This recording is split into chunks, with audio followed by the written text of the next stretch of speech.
I'm going to start putting up some videos about exercises, and before I do that, I want to make sure you guys know that I have had a number of injuries over the years, which is why I'm going to be choosing certain exercises, and you may even be seeing me do them differently than other people, and it'll be because of those injuries that I've had, which is going to explain why I'm doing them the way that I'm doing them.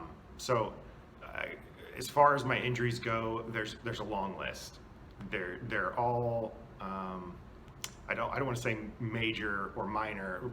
They're all substantial. Okay, they do have an impact on me on a regular basis. So the right foot, I've grown up with plantar fasciitis.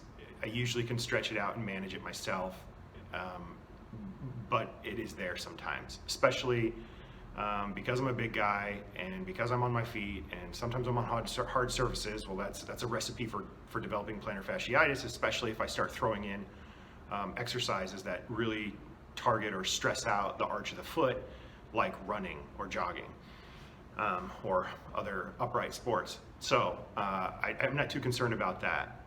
But I have had chronic ankle sprains, both the right and the left. The right is obviously far worse.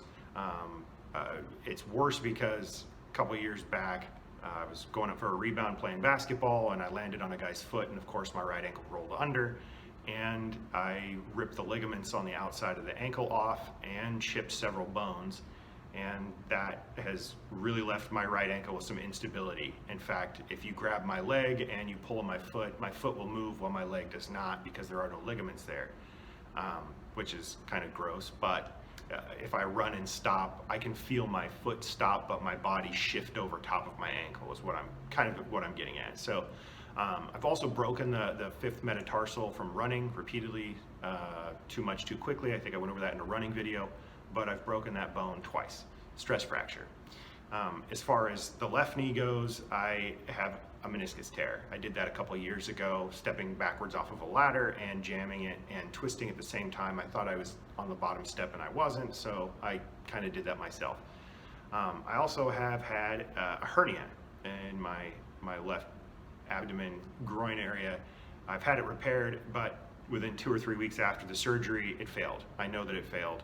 I felt it tear, and now it's worse than it was before I had the surgery, and it's been, I don't know, 7 or 8 years, maybe even 9, but I'll probably have to have that redone at some point in time.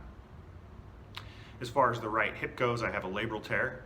The left hip was just injured in a motorcycle accident last August where a guy ran a red light and turned in front of me, and I dumped my bike to avoid hitting him.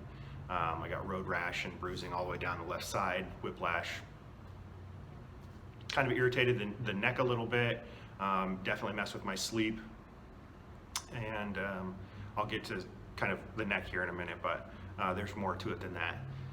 As far as the back goes, I fractured it twice. Traumatic fracture once. I was paralyzed actually, probably for less than a minute, but it was still paralyzed. I mean, I was conscious, but nothing worked. I couldn't speak, blink, breathe. I couldn't move any body part. Fortunately for me, like a light switch, everything just turned back on, and I could move again. I got up and went and got examined, and sure enough, MRI showed that I fractured it, and there was already scar tissue there from the previous fracture, so there we're aware. That's kind of left me with nerve pain in my right leg. It's usually in my upper thigh. It has woken me up from sleep. However, if I exercise pretty regularly and stabilize the low back area, the nerve pain is pretty well managed as well. I haven't woken up from sleep in several years, and the pain I get in the thigh is pretty minimal, and it's irregular. I don't get it very often. Both shoulders have labral tears, which impacts my ability to throw. It doesn't really impact my ability to do strength exercises because I don't think I have any rotator cuff damage, but throwing is definitely a problem because the stability needed in the shoulder joint from that labrum to hold the upper arm, to hold it stable when I'm throwing, it's just not there. So if I throw really hard or if I throw for a long time, the muscles get tired, and then it puts more pressure on the labrum where it's torn, and eventually I re-damage it, and it gets very, very aggravated. So the last little bit is my neck. The motorcycle accident aggravated it for sure. I don't know if it made it worse. I don't even know exactly what it is because I've had an MRI of the neck and it showed nothing. However, when I tense up the muscles on this side of my neck, I actually get spinal cord compression, which I have been able to cause tingling, numbness, or complete paralysis of both my legs, my groin, both my arms, just from that tension in this side of the neck. Um, it, it, it was definitely made worse, if not severely injured in August during that motorcycle accident.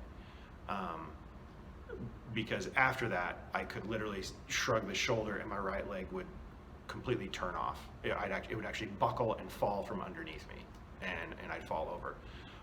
So I'm not entirely sure what is going on with that neck of mine because the MRI came back clean, but again, that doesn't surprise me because the issues are when the muscles are contracted, which you can't do during an MRI. Additionally, during an MRI, you're laying down and your neck is well supported, so it's stable in the position that it's in. So it doesn't surprise me, but that's a pretty good list of all the injuries I've had. I've only had 2 surgeries. I didn't tell you about one of them, but I had a tumor on my left femur, the upper thigh bone, which was cut out and given cadaver bone, and that was almost, not quite 20 years ago, but it was a long time ago, and I haven't really had a whole lot of issues from that other than I've lost some flexibility in my left knee. The exercises that you're going to see are because of those injuries. Feel free to ask questions or comments about it because it's going to be unique. Some of those exercises are definitely going to be unique.